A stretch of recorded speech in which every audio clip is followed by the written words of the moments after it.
विद्यार्थी मित्रांनो, इयत्ता 9वीचं आपण चौथं प्रकरण भूगोलाचं बाह्य प्रक्रिया भाग 2 हे पाहत होतो. याच्यामध्ये अपक्षरण कार्य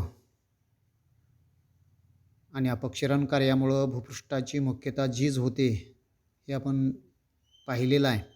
आणि या अपक्षरण कार्यातून तयार झालेल्या प्रदेशांचं काही कारकांच्यामुळं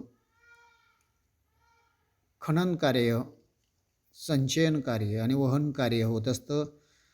आणि याच्यामध्ये जी कारकं आहेत ती नदी, हिमनदी, वारा, सागरी लाटा आणि भूजल ही जी कारकं आहेत ते अपक्षरण कारकं वहन, अपक्षरण किंवा त्यालाच आपण खनन म्हणतोय, वहन आणि संचयनाचं कार्य करतात. आणि याच्यामध्ये आपण नदीच्या कार्याचं वहन कार्य, खनन कार्य आणि संचयन कार्य पाहिलेला होता. खनन कार्यामुळे निर्माण होणारी भूरूप आपण पाहिलेला होतात. संचयन कार्यामुळे निर्माण होणारी भूरूप पाहिलेला होतात. आणि त्याच्यानंतर नदीच्या कार्यानंतर आपण हिमनदीचं कार्य देखील पाहिलेलं होतात. हिमनदीचं कार्य, खनन कार्य आणि वहन संचयन कार्य.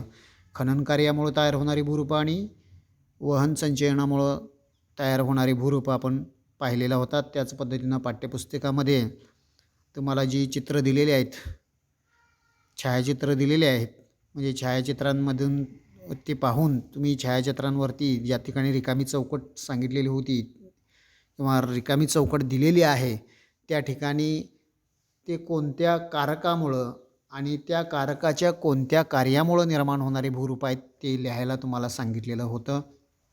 त्याच पद्धतीनं वाऱ्याचं कार्य देखील आपण पाहिलेलं होतं. वाऱ्याचं देखील कार्य खनन कार्य आणि संचयन कार्य पाहिलेलं होतात. खनन कार्यामुळे निर्माण होणारी भूरूप पाहिलेलं होतात. त्याच पद्धतीनं संचयन कार्यामुळे देखील निर्माण होणारी भूरूप पाहिलं होतात. आणि त्याच्यामध्ये देखील काही छायाचित्र दिलेली होती तुम्हाला. वाऱ्याच्या कार्यामुळे तयार होणाऱ्या भूरूपांची काही छायाचित्र दिलेली होती किंवा पाठ्यपुस्तकामध्ये ती आहेत. आणि ती पाहून छायाचित्राखालील चौकटीमध्ये ती भूरूपं कोणत्या कारकामुळं आणि कारकाच्या कोणत्या कार्यामुळं, म्हणजे भूरूप जी तयार झालेली आहेत ती खनन कार्यामुळं तयार झालेली आहे की संचयन कार्यामुळं तयार झालेलं आहे यासंबंधी माहिती तुम्हाला चौकटात वाऱ्याच्या कार्यामुळे निर्माण होणारी भूरूप सांगितलेली होती. त्याच्यानंतर आज आपण सागरी लाटांचं कार्य आणि त्याच्यामुळं निर्माण होणारी भूरूप आज पाहणार आहोत. आता याच्यामध्ये सागरी प्रदेशात सागरी लाटा हा म्हणजे खनन, वहन आणि संचयन कार्य तिन्ही प्रकारचं कार्य हे सागरी लाटे करत असतात. आणि त्याच्यामध्ये वारा, भरती, ओहोटी यामुळं सागर जलाच्या ह्या हालचाली होत असतात आणि त्यामुळं लाटा किनाऱ्याकडे येतात. किनाऱ्यावरील खडकाच्या भागात म्हणजे खडक जे असतात त्या खडकांच्या भागात या लाटांच्या माऱ्यामुळं खनन कार्य घडून येतं आणि त्या ठिकाणी मग विविध प्रकारच्या भूरूपांची निर्मिती होते. म्हणजे पुळणीसारख्या किनारा जर असेल तर त्या मोकळ्या भागात लाटांकडून काय होत असतं, पुळणाच्या भागामध्ये संचयनाचं कार्य होत असतं. आता आपण सागरी लाटांचं कार्य जे आहे त्या सागरी लाटांच्या कार्यातलं पहिलं जे कार्य आहे सागरी लाटांचं खनन कार्य. आता ते खनन कार्य आपण इथं पाहणार आहोत. आता सागरी लाटा ज्या आहेत, लाटा किनाऱ्यावर ज्यावेळी येऊन फुटतात, तुम्ही किनाऱ्यावर येऊन ते फुटतात हे तुम्ही किनाऱ्यावर राहिल्यानंतर पाहायला मिळतं. म्हणजे किनाऱ्याकडे येतं आणि जोरात मागं सरकतं त्यावेळी ती किनाऱ्यावर येऊन ज्यावेळी आपटते त्याला लाट फुटणं असं म्हटलं जातं.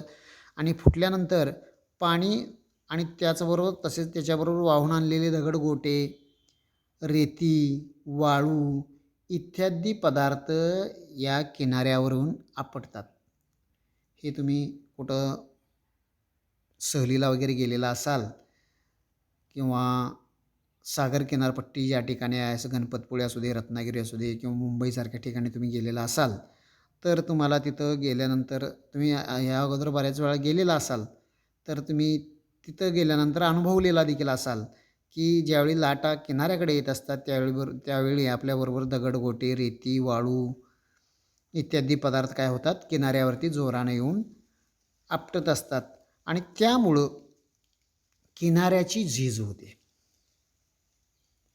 आणि सागरी लाटांच्या द्रविक व रासायनिक क्रियेमुळे देखील किनाऱ्याची झीज होते, कारण सागरी पाणी जे असतं ते खारट असतं आणि त्यामुळं त्या खडकावर ते येऊन आपटल्यामुळं आणि त्यात रासायनिक द्रविक आणि रासायनिक क्रियेमुळं, म्हणजे सागरी लाटांच्या या द्रविक आणि रासायनिक क्रियेमुळं या किनाऱ्याचं काय होतं, झीज होतं. आणि सागरी लाटांच्या या खनन कार्यातून मग तरंग घर्षित मंच, सागरी गुहा, सागरी कडा, सागरी कमान, सागरी स्तंभ यासारखी भूरूपं काय होतात, त्याच्यामध्ये निर्माण होत असतात. आता त्यासाठी आकृती क्रमांक 4.4 इथं तुम्हाला दिलेला आहे. या ठिकाणी तुम्हाला दिसतं, हे जे दिसतं सागरी, पहिल्यांदा तरंग घर्षित मंच, त्याच्यानंतर सागरी गुहा, या ठिकाणी सागरी गुहा तयार झालेला आहे. त्याच्यानंतर सागरी कडा, या ठिकाणी कड्याचा भाग तयार झालेला आहे. त्याच्यानंतर सागरी कमान, म्हणजे हा कमानीचा भाग तयार झालेला आहे. त्याच्यानंतर सागरी स्तंभ, म्हणजे हे 2 स्तंभ या ठिकाणी अशी तयार झालेले आहेत. आणि तरंग घर्षित म्हणजे तुम्ही पाठ्यपुस्तकामध्ये ते असं समांतर असं इथं पसरलेलं आहे, ते तुम्हाला पाहायला मिळेल. आता हे जे आहे, म्हणजे तयार होणारी जी भूरूपं आहेत, हे कशामुळं, सागरी लाटांच्या खनन कार्यामुळं तयार होणारी भूरूपं आहेत.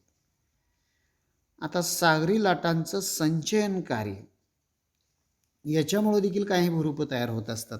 आता सागरी किनाऱ्याची म्हणजे झीज झाल्यामुळं सुटे झालेले पदार्थ जे आहेत ते सागर तळावर जाऊन काय होतात, साठतात आणि भरती ओहोटी या पदार्थांची सागर किनाऱ्याकडं व परत सागराकडं हालचाल काय होत असते, त्याच्यामुळं सुरू होत असते.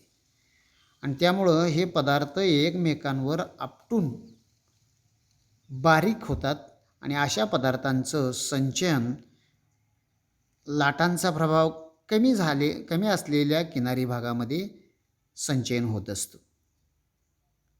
आणि सागरी लाटांच्या या संचयन कार्यापासून पुळण, वाळूचा दांडा आणि खाजन सरोवरे अशा प्रकारची भूरूपं काय होत असतात, तयार होत असतात.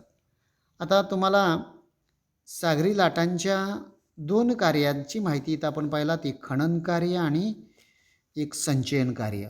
खनन कार्यामुळं निर्माण होणारी भूरूपं पाहिलात आणि त्याच पद्धतीनं संचयन कार्यामुळं निर्माण होणारी देखील भूरूपं आपण पाहिलात. आता तुम्हाला पाठ्यपुस्तकामध्ये सांगितलेलं आहे, पहा बरे जमते का. सागरी लाटांच्या कार्यामुळं तयार होणाऱ्या काही भूरूपांची छायाचित्र या पाठ्यपुस्तकामध्ये दिलेली आहेत आणि ती पहा आणि ती भूरूपं सागरी लाटांच्या खनन कार्यामुळं की संचयन कार्यामुळं, कोणत्या कार्यामुळं ते तयार झालेले असावीत, ते छायाचित्राच्या चौकटीत लिहा असं तुम्हाला सांगितलेलं आहे.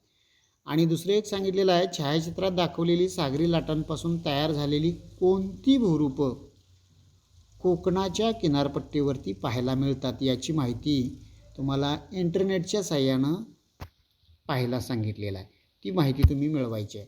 आता या ठिकाणी जे आहे, इथं तुमच्या या पाठ्यपुस्तकामध्ये दिलेलं चित्र आहे, इथं सांगितलेलं आहे की सागरी गुहा आणि हे इथं चौकट रिकामी दिलेली आहे. तुम्हाला हे छायाचित्र पाहून सागर किनारपट्टीवरती निर्माण झालेली ही भूरूपं जे आहे ते कोणत्या कार्यामुळं तयार झालेलं आहे, हा सगळा भाग काय झालेला आहे, सागरी लाटांच्यामुळं झिजून गेलेला आहे आणि आतपर्यंत असं झिजत गेलेला आहे. आणि इथं अशा पद्धतीनं काय झालेलं आहे, गुहा तयार झालेला आहे. हा गुहा जो आहे तो गुहा कोणत्या सागरी लाटांच्या कोणत्या कार्यामुळं तयार झालेला आहे असं तुम्हाला विचारलेलं आहे. आता तुम्ही इथं सांगू शकताय, आता तर आपण पाहिलेलं होतं सागरी लाटांचं खनन कार्य, आणि या खनन कार्यामुळं काय होत असतात, सागरी गुहा हा तयार होत असतात असं आपण सांगू शकतोय. आणि इथं सागरी गुहा दिलेला आहे आणि त्याच्यापुढं तुमचं त्या सागरी लाटांच्या कोणत्या कार्यामुळं झालेलं आहे ते तुम्ही तिथं शिशपेननं चौकटीत लिहायचं आहे.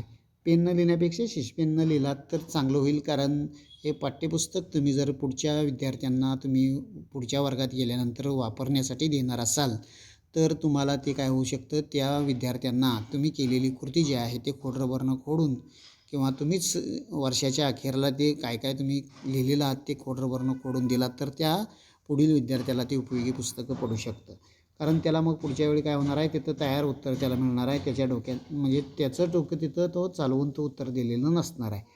त्याच्यानंतर पुढचं आहे खाजन. आता खाजन हे जे आहे, खाजन सरोवर म्हणतोय आपण, हे खाजन सरोवर तयार झालेले आहेत. हे कशामुळं तयार झालेले आहेत असं तुम्हाला विचारलेलं आहे. हे खाजन सरोवर जे आहे ते सागरी लाटांच्या कोणत्या कार्यामुळं तयार झालेलं आहे.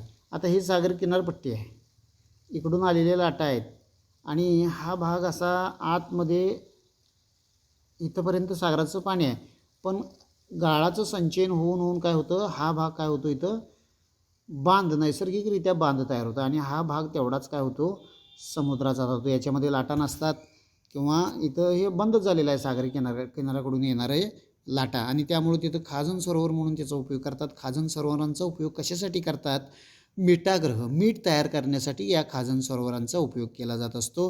मोठ्या प्रमाणात ही खाजन सरोवर जी असतात ती खाजन सरोवरं आपणाला केरळच्या किनारपट्टीवरती देखील पाहायला मिळतात. बऱ्याच प्रमाणात, जास्त प्रमाणात केरळच्या किनारपट्टीवर अशी खाजन तयार झालेले आहेत आणि त्यांचा उपयोग मिठाग्रह किंवा मीठ तयार करण्यासाठी म्हणून केला जात असतो. आणि हे कोणत्या कार्यामुळे तयार झालेले आहे, सागरी लाटांच्या कोणत्या कार्यामुळे तयार झालेलं आहे, तर याचं तुम्ही उत्तर सांगू शकताय. हे संचयन, आता इथं तुम्ही पाहिलेलं आहात, इथं काय होत असतं, गाळाचं संचयन झालं या ठिकाणी. हे गाळाचं संचयन झालं आणि आपोआप इथं काय झालं, सागरी लाटा इकडं आत यायचे बंद झाले आणि हे सरोवर तयार झालं. म्हणजे इथं संचयन झाल्यामुळे काय झालेलं आहे, हे खाजन सरोवर तयार झालेलं आहे. आता त्याच्यानंतर पुढचं आहे तरंग घर्षित मंच. आता पाठ्यपुस्तकामध्ये तुम्हाला हे चित्र दिलेलं आहे. इथं काय झालेलं आहे, हा कठीण खडक आहे. कुठला खडक कठीण आहे, हे किनाऱ्यालगतचा भाग हा कठीण खडकाचा आहे आणि या सागरी लाटा इकडं आलेल्या आहेत आणि हे गुळगुळीत झालेला भाग आहे हा, म्हणजे घर्षणानं काय झालेला आहे, हा गुळगुळीत झालेला आहे आणि सपाट असा भूभाग हा इथं तयार झालेला आहे. त्याला तरंग घर्षित मंच म्हणतोय. म्हणजे हे कशामुळं, सागरी लाटांच्या कोणत्या कार्यामुळं तयार झालं, तर खनन कार्यामुळं झालं, हे आपल्याला इथं लक्षात येतं. त्याच्यानंतर पुढचं आहे सागरी कमान. आता सागरी कमान इथं दिलेलं आहे आणि त्याच्यापुढं चौकटीत तुम्हाला लिहायचं आहे ते कोणत्या सागरी लाटांच्या कोणत्या कार्यामुळे ते सागरी कमान तयार झालेला आहे. हा कमानीचा भाग या ठिकाणी तुम्हाला पाहायला मिळतो असा. हा का झालेला आहे असं, की हा जो भाग आहे, हा खडकाचा जो भाग आहे, हा सगळा कठीण आहे. हा सगळा भाग कसा आहे, कठीण आहे आणि मध्येच हा मृदू भाग होता खडकाचा आणि त्यामुळे इथं लाटा आपटून आपटून काय झाला, हा मधला भाग निघून गेला आणि त्या ठिकाणी निघून गेल्यामुळे हे कमानीसारखा आकार तयार झाला, म्हणून त्याला सागरी कमान म्हणतोय आपण. आणि हे सागरी कमान सागरी लाटांच्या कोणत्या कार्यामुळे तयार होतं, तर ते खनन कार्यामुळे तयार होतं, हे असं आपण सांगू शकतो. त्याच्यानंतर सागरी कडा. या ठिकाणी कड्यासारखा भाग तुम्हाला दिसतो, सागरी कडा म्हणजे असा उभा कडा दिसतो, कसा, असा हा उभा कडा दिसतो. म्हणजे सागरी लाटांच्या म्हणजे जोरदार अशा आपटण्यामुळं इथला काय झालेला आहे, मृदू खडक निघून पडलेला आहे आणि कठीण खडक तसंच कड्यासारखा राहिलेला आहे. त्याला आपण काय म्हणतोय, सागरी कडा असं म्हणतोय. इथून वरून पाहिलं असता सागर किनारा म्हणजे सागर पातळी कशी असणार आहे, खाली खोल असणार आहे, इथं वरून बघितला असता असा कड्यासारखा भाग तो शिल्लक राहिलेला असतो. काही वेळा गुहा ज्या असतात त्या गुहांचा भाग आतून वरून तुटून पडल्यामुळे देखील अशा कड्यासारखा भाग हा तयार होत असतो आणि हे कोणत्या कार्यामुळे, सागरी लाटांच्या, तर खनन कार्यामुळं, हे सागरी लाटांच्या खनन कार्यामुळं सागरी कडा हा तयार होत असतो. त्याच्यानंतर आता पुळण दाखवलेला आहे या ठिकाणी. इथं काय दाखवलेलं आहे, पुळण. आता हा पुळणीचा भाग जो आहे, पुळण अशा पद्धतीने दिसतो. इथं बारीक रेती इथं वाळूची साचलेली आहे. मूळतः उंच भाग होता आणि त्याच्यामध्ये काय झालेलं आहे, सागरी लाटांच्यामुळं बारीक रेती या ठिकाणी साचून साचून हा भाग काय झालेला आहे, असा पुळणीसारखा भाग तयार झालेला आहे.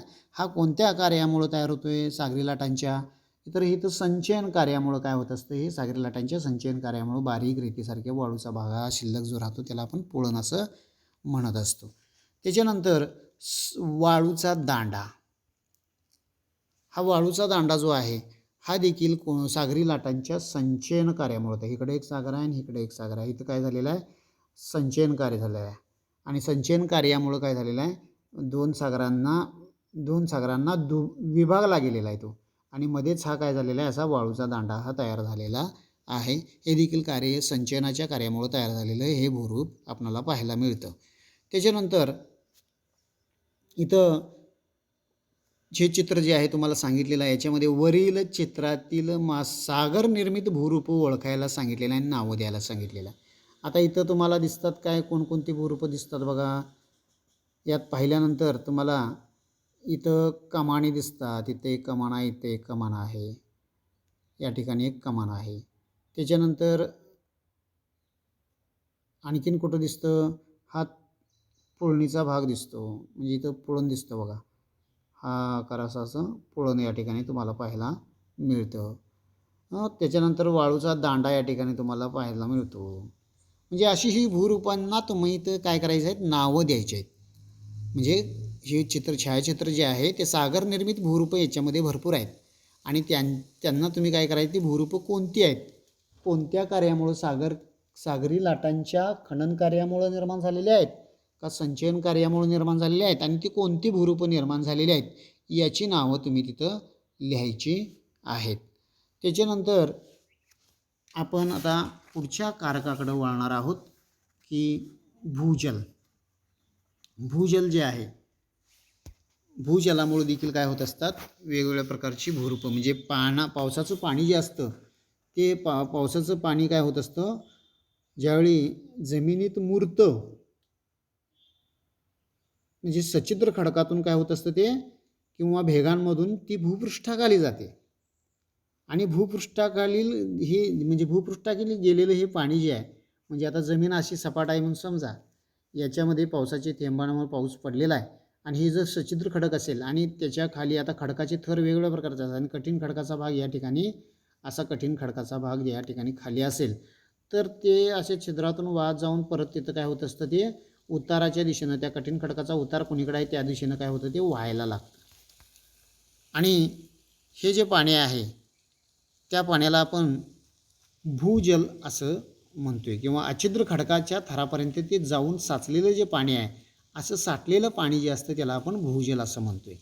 आणि खडकातील विद्राव्य खनिज पाण्यात विरघळतात आणि ती भूजलाबरोबर काय होत असतात, वाहून पुढं जात असतात आणि यालाच आपण म्हणतोय भूजलाचं खनन कार्य.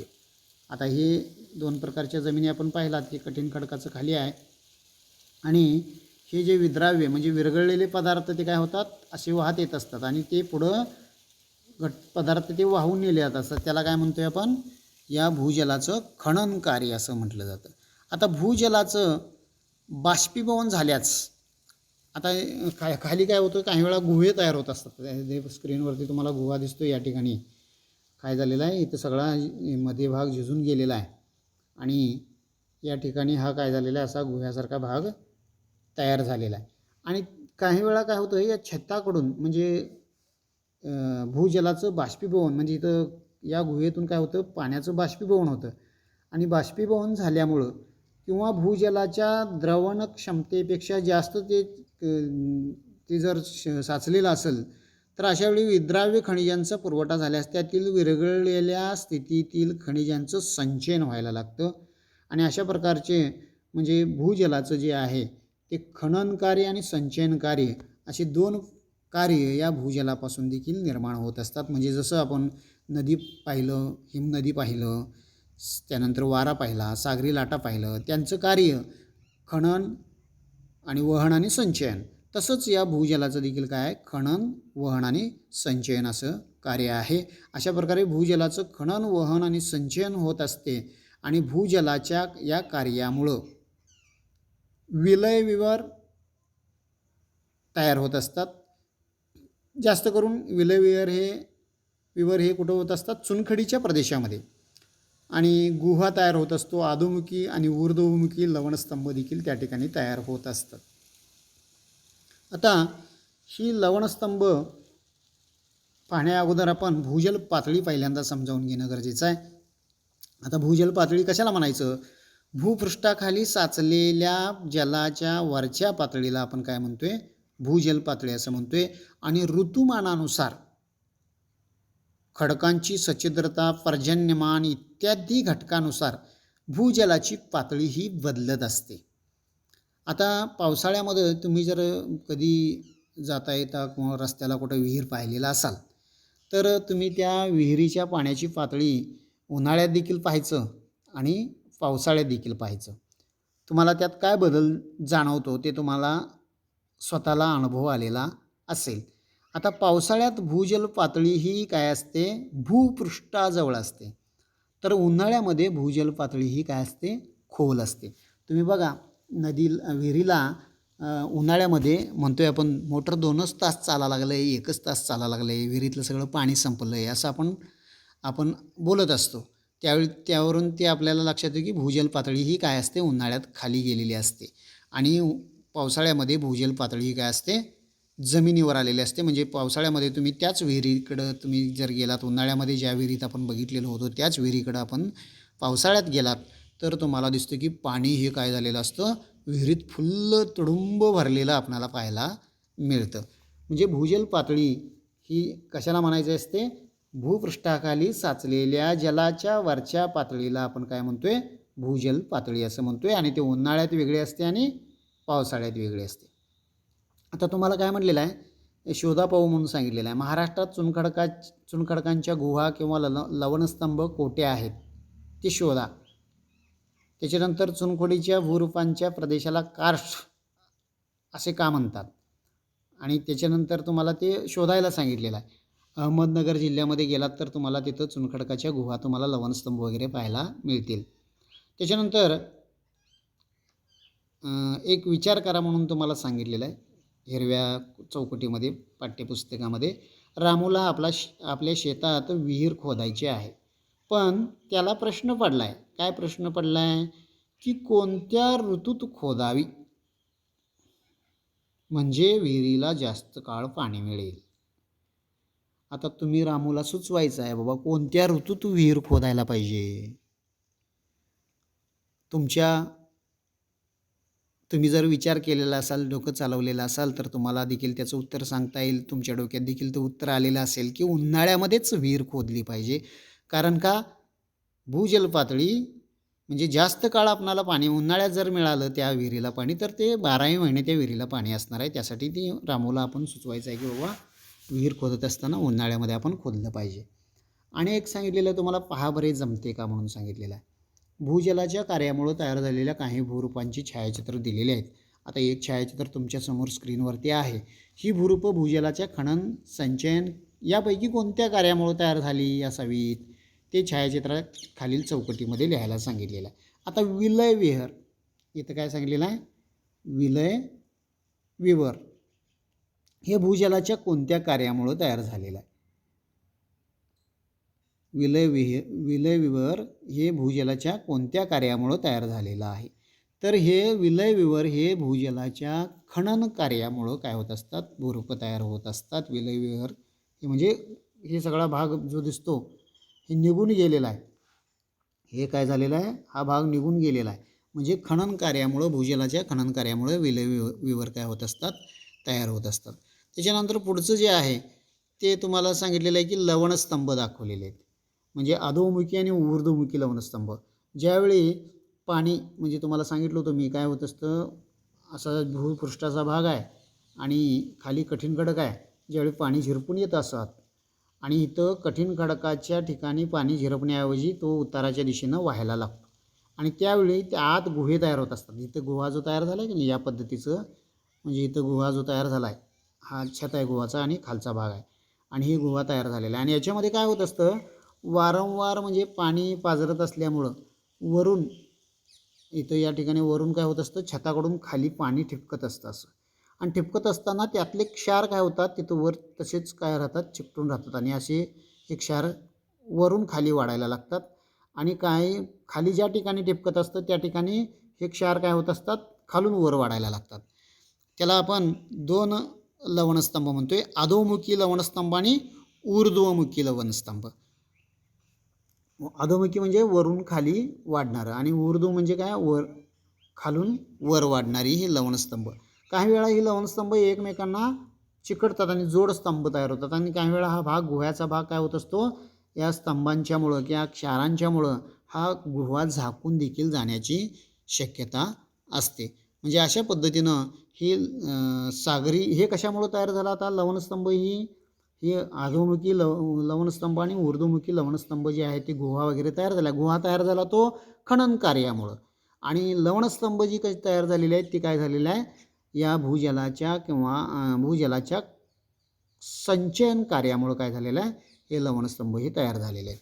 त्याच्यानंतर तुम्हाला रेखाचित्रित भूजल निर्मित म्हणजे भूरूपांना नावं द्यायला सांगितलेलं आहे. इथं हे भूरूप दिलेलं आहे, त्याच्यानंतर असं एक भूरूप दिलेलं आहे, त्याच्यानंतर अशा पद्धतीने एक भूरूप हे चित्र दिलेलं आहे, हे चित्र दिलेलं आहे. अशा चित्रांचं तुम्हाला काय करायला सांगितलेलं आहे, पाठ्यपुस्तकाच्या शेवटी दिलेलं आहे.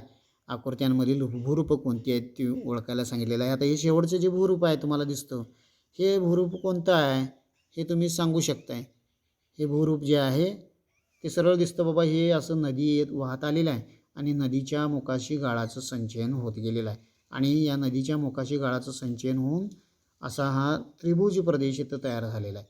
म्हणजे असं हे एकच होत नाही, असंख्य वितरिकांनी मिळून काय होत असतं, नदीच्या मुखाला इथं मुखाला परत गाळाचं असतं, ह्याच्या मुखाला परत गाळाचं असतं, हे असं म्हणजे पात्र काय होत असतं, त्रिकोणाकृती, अशा पद्धतीनं त्रिकोणाकृती भूरूप हा तयार होत असतो. त्याला आपण काय म्हणतोय, त्रिभुज प्रदेश. आणि अशी त्रिभुज प्रदेश आपल्या देशामध्ये कोणकोणत्या नद्यांच्या काठी त्रिभुज प्रदेश तयार झालेले आहेत हे देखील तुम्ही सांगू शकताय. आता हे इथं प्रकरण संपतं. हे प्रकरण संपल्यानंतर आपल्याला या प्रकरणाचं काय करायचं आहे, स्वाध्याय सोडवायचा आहे गृहपाठ म्हणून. हे स्वाध्याय तुम्ही तुमच्या भूगोलाच्या गृहपाठ वहीमध्ये, तो गृहपाठ पुढचा कुठला क्रमांक आहे त्यानुसार ते लिहायचं आहे आणि आजची तारीख त्याला टाकायची आहे.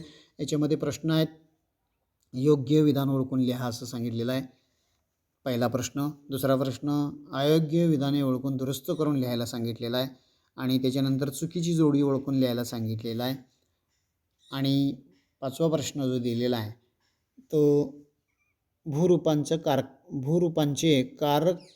कारकानुसार वर्गीकरण करून तक्ता पूर्ण करायला सांगितलं आहे, तो तक्ता देखील तुम्ही पूर्ण करायचा आहे. आणि सहावा प्रश्न थोडक्यात उत्तरं लिहायला सांगितलेले आहेत. म्हणजे पहिली जी 5 प्रश्न आहेत, म्हणजे पहिला, दुसरा आणि तिसरा आणि चौथा तर तुम्ही सोडवलेला आहात, हे जे दिलेलं आहे ते, आणि ते तुम्ही गृहपाठ वहीमध्ये घ्यायचं नाही आहे. फक्त पहिला, दुसरा, तिसरा आणि 5वा आणि 6वा ही प्रश्न तुम्ही गृहपाठ वहीमध्ये लिहायचे आहेत. आता ही पहिल्या 3 प्रश्नांची जी आहेत, पहिला, दुसरा आणि तिसरा, ही लहान लहान आहेत, त्यामुळं थोडक्यातच ते होणार आहे. आणि त्याच्यानंतर 5वा देखील काय, एक चौकट पूर्ण तुम्ही करायचा आहे, तक्ता पूर्ण करायचा आहे. त्याच्यानंतर 6वा प्रश्न जो आहे तर त्याच्यामध्ये थोडक्यात उत्तरे द्यासाठी असे 4 प्रश्न आहेत, ते 4ही प्रश्नांची उत्तरं लिहून तुम्ही तो गृहपाठ पूर्ण करायचा आहे. आता याच्यानंतर आपण भेटणार आहोत.